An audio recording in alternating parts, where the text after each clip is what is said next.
بسم اللہ الرحمن الرحیم۔ شروع کرتے ہیں اللہ کا نام لے کر جو بے حد مہربان نہایت رحم والا ہے۔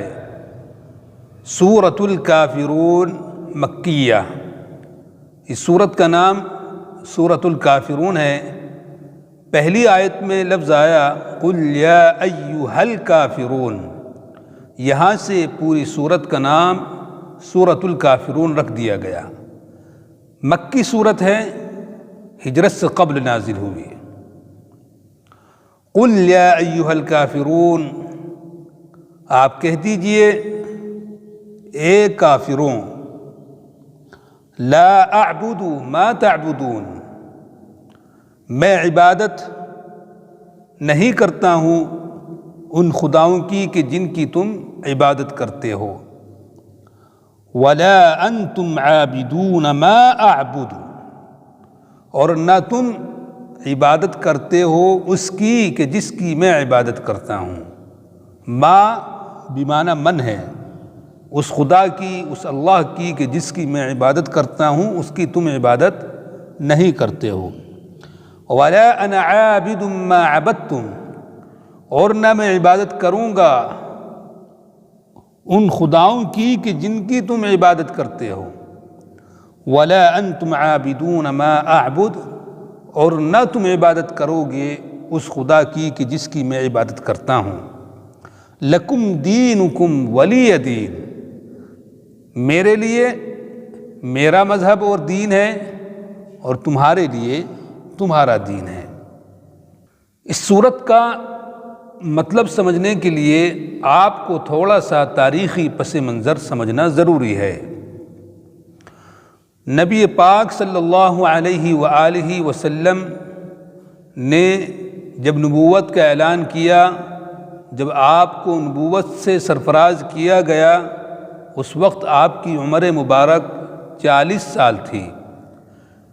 نبوت کے اعلان سے پہلے نبی پاک صلی اللہ علیہ وآلہ وسلم مکہ مکرمہ کے اندر انتہائی معزز شخص تھے۔ بہت زیادہ آپ کو عزت کی نگاہ سے دیکھا جاتا تھا، آپ کو صادق اور امین جیسے القاب سے یاد کیا جاتا تھا۔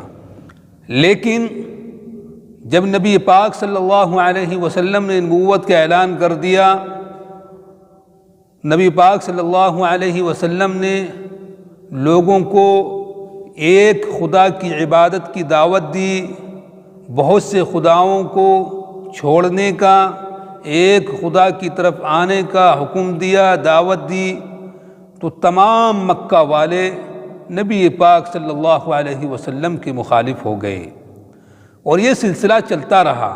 اسی اثناء میں چند لوگ اسلام میں داخل بھی ہوتے رہے۔ نبی پاک صلی اللہ علیہ وسلم کی مخالفت بڑھتی رہی، لوگ اسلام میں داخل ہوتے رہے، یہاں تک کہ جو دین نبی پاک صلی اللہ علیہ وسلم لے کر آئے تھے، یہ دین کافروں کے لیے درد سر بن گیا تھا۔ چنانچہ کافروں نے مختلف اوقات میں نبی پاک صلی اللہ علیہ وسلم کی دعوت کو دبانے کے لیے مختلف کوششیں کی ہیں۔ کبھی آپ کو ڈرایا گیا، کبھی آپ کو دھمکایا گیا، کبھی آپ پر مکہ مکرمہ کی زمین تنگ کر دی گئی، کبھی آپ کو کسی وادی میں اور کسی گھاٹی میں پناہ لینے پر مجبور کیا گیا، اور مختلف طریقوں سے نبی پاک صلی اللہ علیہ وسلم کی دعوت کو دبانے کی کوششیں کی گئیں۔ چنانچہ کئی مرتبہ مشرکین نے اور کفار قریش نے نبی پاک صلی اللہ علیہ وسلم سے مختلف انداز میں مصالحت کی کوشش کی ہے۔ چنانچہ کبھی یہ کہا گیا کہ اگر آپ اس دین کی دعوت کو ترک کر دیں تو ہم آپ کو جتنا چاہیں اتنا مال دے دیں گے، اگر آپ مکہ مکرمہ کی کسی عورت سے، کسی بھی عورت سے شادی کرنا چاہتے ہیں تو ہم آپ کی شادی کرا دیں گے۔ جب یہ صورت نازل ہوئی تو اس سے پہلے کفار مکہ نے نبی پاک صلی اللہ علیہ وسلم سے ایک اور مصالحت کی فرمائش کی تھی، اور وہ یہ تھی کہ آپ ایسا کیجئے کہ بالکل اپنے خدا کو نہ چھوڑیے اور نہ ہم بالکل اپنے خدا کو چھوڑیں، بلکہ 1 سال ہم آپ کے خدا کی عبادت کریں اور 1 سال آپ ہمارے خدا کی عبادت کریں۔ یہ مصالحت کی پیشکش کی تھی، اس پر یہ صورت نازل ہوئی، اور اس میں نبی پاک صلی اللہ علیہ وسلم کو اللہ رب العزت نے واضح الفاظ میں اعلان کرنے کا حکم دیا کہ آپ ان سے کہہ دیجئے کہ یہ قطعاً نہیں ہو سکتا ہے کہ میں اپنے رب کی عبادت کو 1 سال کیا 1 پل کے لیے بھی نہیں چھوڑ سکتا ہوں۔ اور رہی تمہاری بات کہ تم میرے خدا کی عبادت کرو گے 1 ساتھ، یہ بھی نہیں ہو سکتا ہے، اس لیے کہ تم اپنے دین پر قائم رہتے ہوئے مصنوعی طور سے اللہ کی عبادت کرو، یہ ہو نہیں سکتا ہے۔ اللہ کی عبادت تو دل سے ہوتی ہے، پہلے آپ دل سے اللہ رب العزت کو خدا مانیں گے، اس کے بعد عبادت ہوگی۔ تو دیکھیے ترجمہ دیکھیے، قل یا ایھا الکافرون، آپ اعلان کر دیجئے اے کافروں۔ سمجھنے کی بات یہ ہے کہ یہ داعیانہ انداز نہیں ہے، اے کافروں یہ داعیانہ انداز نہیں ہے، لیکن یہ اس وقت کی بات ہے کہ جب نبی پاک صلی اللہ علیہ وسلم کفار مکہ کو دعوت دے دے کر تھک گئے تھے، لیکن وہ اسلام قبول کرنے کے لیے تیار نہیں تھے۔ تو اس وقت اللہ تعالیٰ نے یہ آیت نازل فرمائی کہ آپ ان کافروں سے کہیے کہ لا اعبد ما تعبدون، میں عبادت نہیں کرتا ہوں ان خداؤں کی، ان بتوں کی کہ جن کی تم عبادت کرتے ہو، میں تو کبھی بھی نہیں کر سکتا ہوں۔ ولا انتم عابدون ما اعبد، اور نہ تم عبادت کرتے ہو اس خدا کی، یہاں ما بمعنی من ہے، مراد اللہ تعالی، اور نہ تم عبادت کرتے ہو اس اللہ کی کہ جس کی میں عبادت کرتا ہوں۔ اور تم عبادت کیسے کر لو گے اس کی؟ تمہارے دل میں کفر و شرک ہے، اور ظاہر میں تم اپنے آپ کو اللہ تعالیٰ کی عبادت کرتے ہوئے دکھاؤ گے، یہ ممکن نہیں ہے۔ اللہ کی عبادت اس وقت تک نہیں ہوگی کہ جب تک تم دل سے اللہ رب العزت کو ایک نہ مانو گے۔ ولا انتم عابدون ما اعبد، اور نہ تم عبادت کرتے ہو اس کی کہ جس کی میں عبادت کرتا ہوں۔ ولا انا عابد ما عبدتم، اور نہ میں عبادت کروں گا ان خداؤں کی کہ جن کی تم عبادت کرتے ہو۔ یہ 2 مرتبہ آیا ہیں، مفسرین کی الگ الگ آراء ہیں۔ بعض مفسرین کی رائے یہ ہے کہ پہلا والا جو ہے لا اعبد ما تعبدون ولا انتم عابدون ما اعبد، یہ حال کے لیے ہے، یعنی نہ میں اب عبادت کرتا ہوں ان خداؤں کی کہ جن کی تم عبادت کرتے ہو، نہ تم عبادت کرتے ہو اللہ تعالیٰ کی جن کی میں عبادت کرتا ہوں۔ اور دوسرا والا ولا انا عابد ما عبدتم ولا انتم عابدون ما اعبد، یہ مستقبل کے لیے ہے کہ نہ میں آئندہ عبادت کروں گا ان بتوں کی، ان خداؤں کی کہ جن کی تم عبادت کرتے ہو، اور نہ تم عبادت کرو گے اس اللہ کی کہ جس کی میں عبادت کرتا ہوں۔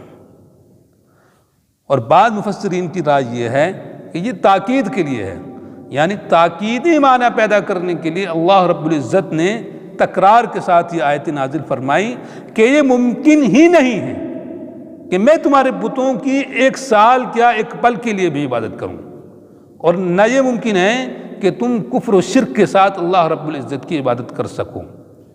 لکم دینکم ولی دین، تم اپنے طریقے پر رہو بھائی اور میں اپنے طریقے پر ہوں۔